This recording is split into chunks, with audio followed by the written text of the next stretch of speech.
अबे साले। मैं उसकी दूसरी बीवी हूँ, किसकी? अपने पति की। उसकी पहली कहाँ गई? भाग गई। ये क्या हो गया? तो आप काहे चली गई उसके पास भाग के? मेरी माँ ने तो मना की थी, 14 साल की उम्र में ही शादी हो गया। तो आप 14 साल की उम्र में जिद करने लग गई कि मुझे करना है शादी? हाँ।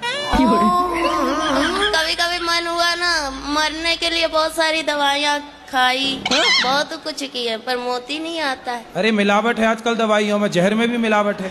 आदमी जहर खा के मर ही नहीं रहा है। इसका कारण नरेंद्र मोदी।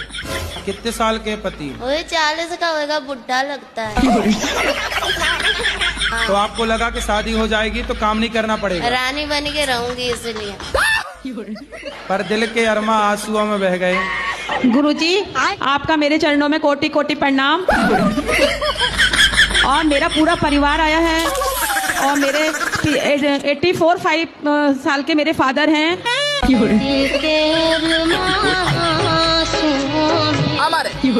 हमारे भैया हमारे प्रणाम मत।